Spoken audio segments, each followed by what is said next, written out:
rebaña la tarrina, caramelo, caramelo bueno, caramelo, caramelo melao, que estoy temblando como un flan. Y si rebaña la tarrina, caramelo, caramelo bueno, y el caramelo, caramelo melao. Con el corazón contento salgo a la calle, salgo a la calle. Con el corazón contento salgo a la calle, salgo a la calle. Que voy a comerme el mundo, niña, y a ti voy a merendarte. Que voy a comerme el mundo, niña, y a ti. Bueno, y vamos a comenzar el diario matinal hoy entrando con el espacio habitual a esta hora los martes. Ya saben, huerta y mar en su mesa.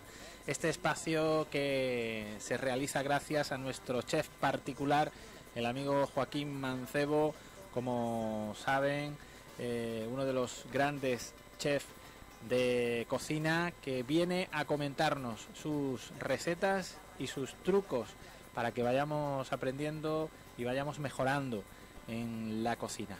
Vamos a saludarle ya. ¿Qué tal, Joaquín? Bienvenido, buenos días. Bien hallados todos, buenos días. Bueno, pues encantado de tenerte aquí de nuevo para entrar con otro suculento menú y con algún que otro consejo que nos tienes preparado para hoy. Exactamente. Bueno, pues hoy vamos a tener de primero sopa de tomate con albahaca, de segundo carrillada con salsa de choricero y por último como postre mousse de plátano y chocolate. Ya saben que pueden tomar papel y lápiz porque comenzamos ya mismo, y si se os pasa algún que otro ingrediente no se preocupen, porque luego pueden recuperar el programa en la página web de la emisora. Ahí vamos colgando los espacios, tanto en audio como en vídeo, que también pueden encontrar en Facebook, y en fin, es la ventaja que nos deja Internet para poder repetir, contar con los programas cada vez que queramos, y así retomar todas esas recetas que en un momento determinado algún dato se nos haya olvidado. Bueno, empezamos con la sopa de tomate, Joaquín. Empezamos con ella. Esta es una sopa muy sencilla de hacer, evidentemente, porque lo que yo trato con estos menús es que sean recetas sencillas de elaborar, no sean muy complicadas ni muy laboriosas. Esta sopa de tomate la vamos a necesitar 1 kilo de tomates maduros, bien maduros, una cebolla, un puerro, una zanahoria y unas cuantas matas de albahaca. Si tenemos caldo vegetal, pues con 1 litro es suficiente. Si no tenemos el caldo vegetal, pues agua. Unas rebanadas de pan o unos costrones de pan. Costrones son los cuadritos chiquititos, tostados o fritos, es lo mismo. Para hacer esta sopa simplemente rehogamos en el aceite todas las verduras. O sea, empezamos con la cebolla, el puerro, la zanahoria, después agregamos el tomate, las matitas de albahaca, lo sazonamos un poquito, porque evidentemente tiene que cocer, y si lo sazonamos mucho de principio se nos puede quedar salados, porque el caldo al cocer va a reducir. El caldo se lo agregamos también, o el agua, y lo ponemos a cocer. Una vez lo tenemos bien cocido, simplemente lo trituramos, bien triturado, y si tenemos posibilidad de pasarlo, nos quedará más fino, pasarlo por un chino o por un colador. Si no, no pasa absolutamente nada. Bien triturado está estupendo. A la hora de servirlo, yo doy 2 opciones. Uno, unas rebanaditas de pan del día anterior o unos costroncitos. Si son costroncitos, ya sabéis, cortados en cuadritos, tostados o fritos. Y si es rebanaditas de pan cortadas muy finas, en el momento de ir a servir esta sopa, los pasaremos por harina y huevo y los freiremos, lo que nosotros llamamos a la romana. Esta sopa, evidentemente, también se puede tomar fría o caliente. En el momento de servirla, justamente en el momento de llevarla a la mesa, le tenemos que agregar un poquitín de albahaca picada, para que le dé el último toque. Qué bien le queda al tomate y al queso también la albahaca, ¿no? Queda perfecto. Es un complemento perfecto. Y ya con eso pues la tenemos puesta en la mesa.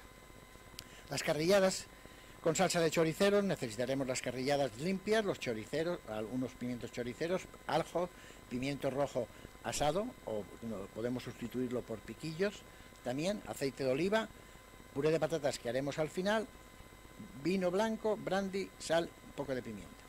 ¿Qué hacemos con ellas? Ponemos el aceite, evidentemente, marcamos las carrilleras, vuelvo a insistir, marcar es para sellar, o sea, que el aceite esté fuertecito, las doramos por ambas caras, las carrilleras, y las vamos apartando si son mucha cantidad y no nos caben en la cazuela. Una vez las tenemos todas ya selladas, pues las volvemos a introducir en el recipiente, agregamos ajo, los pimientos choriceros que previamente hemos tenido en remojo en agua caliente, por aquello de que se rehidraten y vuelvan a tener más sabor. Le agregamos los choriceros, el vino, el brandy, un poquito de agua, no mucha, justamente que las cubran, sal, pimienta, y lo ponemos a cocer. Una vez cocido, se puede servir tal cual si hemos picado todas las hortalizas que hemos utilizado en cuadritos chiquititos, pero a mí me gusta más no picarlo tan chiquitito a la hora de cocinarlo, sino que después sacamos las carrileras, la salsa la trituramos, bien triturada, que tiene más sabor, y ya volvemos a agregar las carrileras y vamos a servirlas. Para servirlas, un poquito de puré de patata, también le va muy bien, aunque la gente por aquí no lo suele utilizar, un puré, por ejemplo, de zanahoria, calabacín y calabaza, le viene perfecto, un puré, y los pimientos que hemos asado previamente, salteaditos con una punta de ajo. Por eso digo que también los pimientos del piquillo, que ya vienen en tarros asados, nos valen perfectamente si no tenemos a mano el pimiento rojo para asarlo y asarlo. Y ya lo tenemos en la mesa. Y el mousse de plátanos y chocolates. Hay muchas veces que los plátanos, no es el caso de mi casa, porque ahí los plátanos vuelan, pero hay veces que los plátanos se nos quedan un poco demasiado maduros, sí, y ya parece que hay que tirarlos a la basura. No hay que tirarlos a la basura. Los vamos a triturar. Vamos a hacer este plato con 4 plátanos maduros, el zumo de medio limón y 100 gramos de azúcar.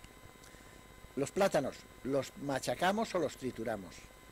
Machacados con un tenedor o triturados. Prefiero triturados con el zumo de limón para que no ennegrezcan y el azúcar.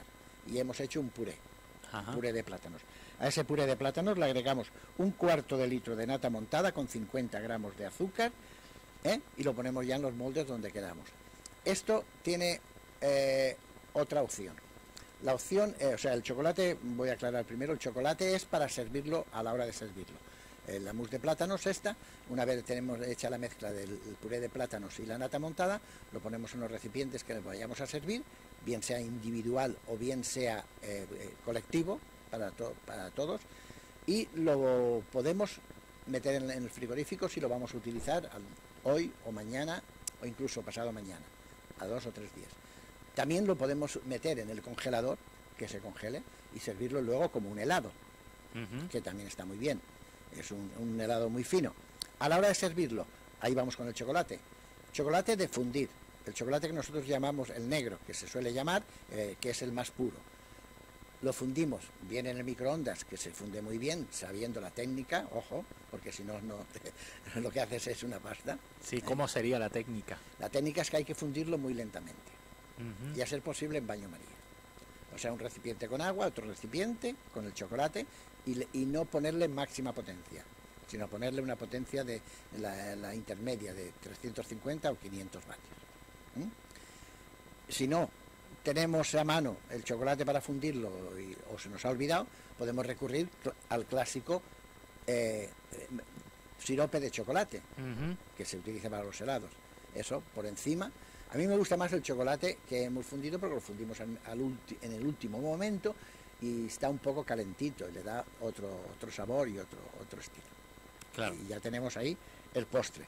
Como ves, hoy el menú era rapidito. Rapidito porque tienes otros asuntos que comentar hoy, ¿no? Sí, es que hoy me gustaría comentar algunos asuntos. Y el primer asunto que vamos a comentar es que vamos a hablar un poquito, para rematar la faena de la semana pasada, sobre los congelados.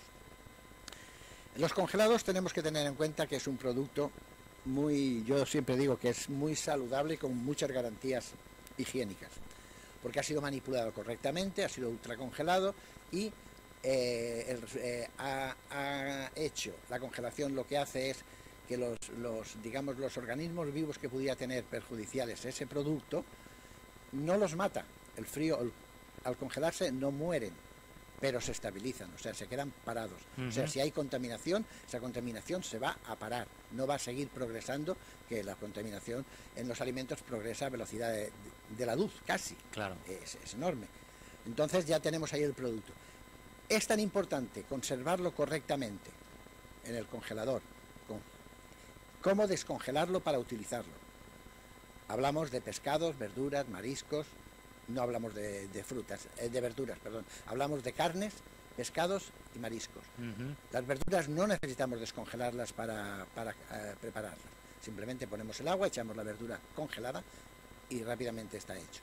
Pero las piezas que congelemos, bien sea un pollo que tengamos en el congelador, un trozo de cerdo, unos entrecós, el marisco, si lo vamos a hacer a la plancha tenemos que dejarlo descongelar. Vamos a hablar de esta descongelación, Sí. que esto creo que lo hacemos mal, yo por lo menos, ¿eh? Sí, la descongelación nunca tiene que ser introducir el producto en agua. Ujú. Eso le resta al producto el 50% de sus cualidades, Fíjate, en agua. sabía yo que lo hacía mal. La descongelación tiene que ser planificada. O sea, tú no te puedes decir, ¿qué hago hoy de comer? Media hora antes de hacer la comida. Abrir el congelador y decir esto. Ujú. Si es un precocinado, llámese croquetas, llámese San Jacobos, llámese toda la gama de precocinado que hay, no hay ningún problema, porque se puede freír directamente congelado. Sí, Pero si es un trozo de carne o unos filetes de pescado, dices, bueno, los pongo en agua, rápidamente se me descongelan y lo hago. Error. Hay que planificar un poco. Entonces, esas piezas tienen que salir del congelador a la nevera, ujú. el día antes como mínimo, para que su descongelación sea natural. Paulatinamente Claro. ya en el frío. Claro, están en frío, pero no el frío de congelación, lo cual van perdiendo esa rigidez que tienen. Esa es la descongelación correcta. Y veréis que cuando sacas el producto descongelado del frigorífico para utilizarlo, veréis que hay agua, hay un charco de agua, evidentemente, porque la descongelación lo que hace es, todos los productos tienen una gran cantidad de agua en sus tejidos. Lo que hace la congelación es ese agua convertirla en hielo. De ahí que se dice que la ultracongelación es mucho mejor que la congelación normal. ¿Por qué? Y la congelación que hacemos en casa no se debería hacer en congeladores de menos de 5 estrellas. Y explico. La congelación convierte el agua que tienen los tejidos en hielo. Ujú. Si la congelación es muy lenta, va muy poco a poco, ese agua se convierte en aristas, en flechas. Rompen el tejido. Si la congelación es correcta, a ultra, o una congelación rápida en casa a menos de 20 bajo cero, ese agua no llega a convertirse en lanzas de punta, sino son mini gotitas redondas. Ujú. No destruye el tejido. ¿Qué ocurre si destruye el tejido? Pues que encharca mucho más líquido, porque pierde mucho más líquido, con lo cual reseca las piezas. Claro. Ese es el tema. Y eso es fundamental. O sea, las piezas, hombre, si vamos a hacer unos langostinos a la plancha o unos carabineros o cualquier marisco, eso prácticamente fuera, lo sacas del congelador, lo pones fuera, encima de la encimera, media hora, un cuarto de hora está descongelado. No necesitamos sacarlo el día anterior, que posiblemente nos ennegrezca las cabezas. ¿Y esto de descongelar en el microondas? Es igual, aceleras. En el microondas lo único que hace es acelerar el proceso. Le metes calor a una pieza que está ultra congelada. Y muchas veces los que suelen descongelar en el microondas se darán cuenta que si se pasan un poquito, la pieza que han metido ya sale medio cocida. Sí, sí, sí. ¿A que sí? Pues eso. Yo es que como utilizo la cocina de la improvisación, Claro. en la improvisación esto de dejar de un día para otro no Hombre, suele ocurrir. yo digo que es cuestión de acostumbrarse. acostumbrarse, Es sí. cuestión de acostumbrarse, de más o menos tú saber lo que estás comiendo, lo que sueles comer durante la semana. Entonces, si a lo mejor lo sacaste ayer para hacerlo hoy no te da tiempo, lo haces mañana, no hay ningún problema. O sea, es un poco aquello de pensar un poco en que cuando yo llegue con la bulla para hacer la comida, ¿qué ¿Qué tengo? ¿no? puedo tener ahí para hacer la comida? Claro. Y eso es importantísimo, como digo, y lo quería decir. Entonces, ahora yo lo que quería hacer es hablar un poquito de los adobos para carnes. En esta zona somos más de carnes de cerdo que de ternera, evidentemente, por tradición y por todo. Entonces, yo traigo aquí un par de adobos que nos sirven para las carnes. Los adobos, aunque yo traiga aquí 2, 3 o 4, yo puedo dar 50 si queréis, pero no tiene sentido, porque el adobo es una cosa que tiene que ir en consonancia.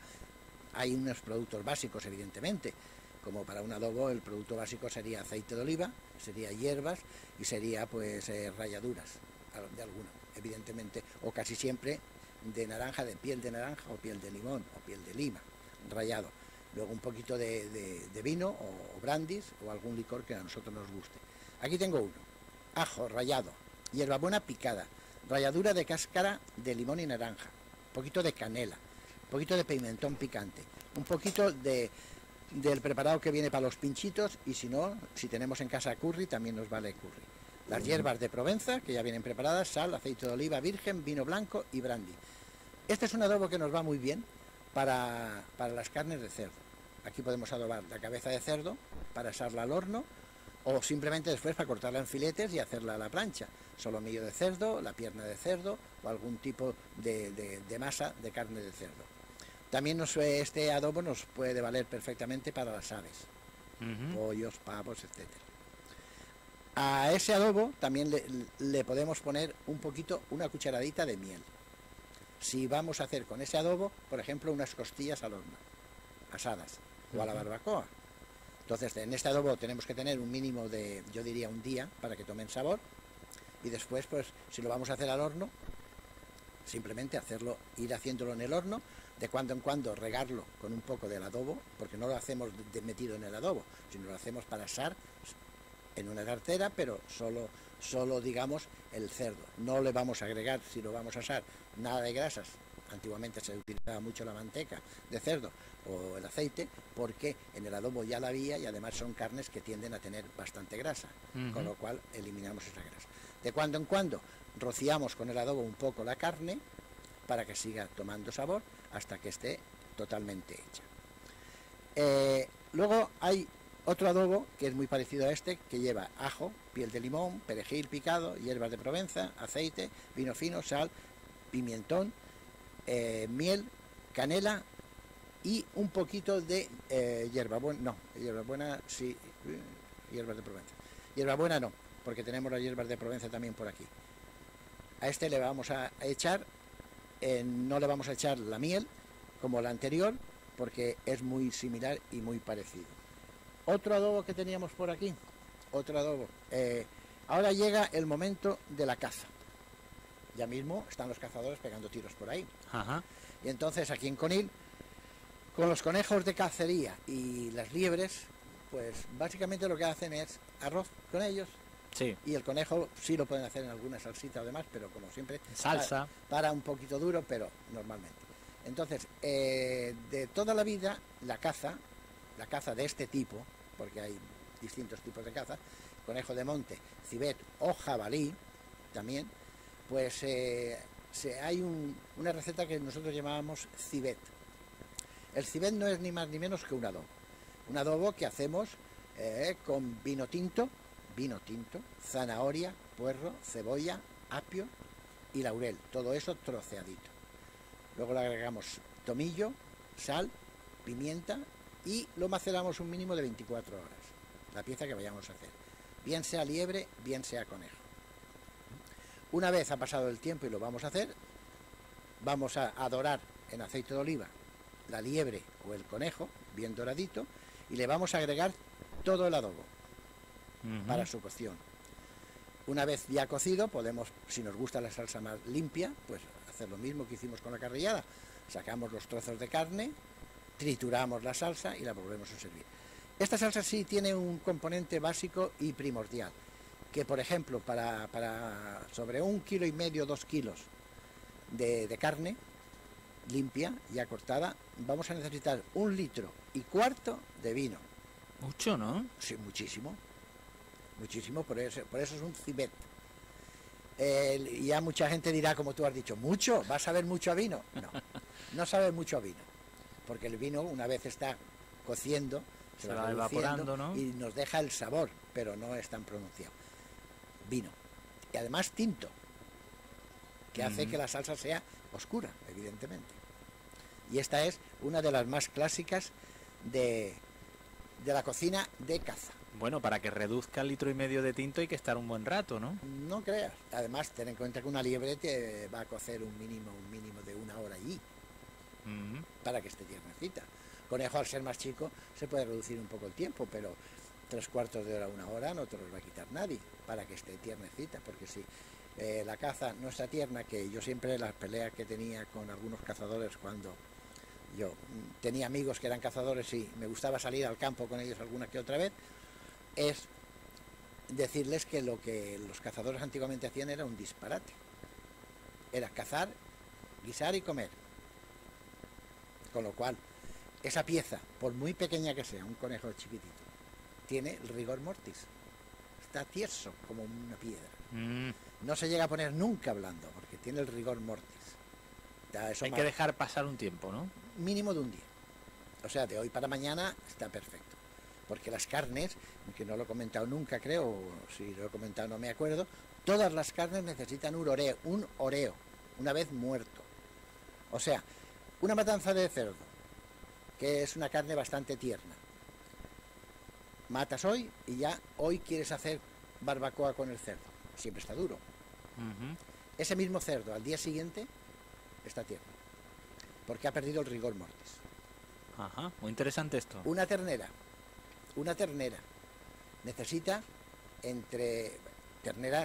yo me estoy refiriendo a un animal joven, máximo 6 meses, no puede tener más una ternera. Si es de leche tiene que tener máximo 3 meses, la ternera blanca, pero la ternera luego ya pasa a añojo, heral, según las edades que vaya teniendo. Mínimo 5 a 6 días de oreo, y puede llegar hasta 12 o 14 días. ¿Tanto tiempo? Sí, señor, en oreo. Lo que pasa que hoy hay ya métodos, el oreo no es que se haga colgado en cualquier sitio, ¿no? Hay cámaras para oreo, ¿no? O sea, que los mataderos tienen cámaras para oreo. Pero hoy en día ya esas cámaras están acondicionadas para acelerar el proceso. O sea, lo que yo estoy diciendo de 12 días o 14 días, antiguamente hoy puede estar 5 o 6 días. Pero necesita un oreo, que esa carne se relaje, porque si no, siempre estará dura. Y eso es fundamental.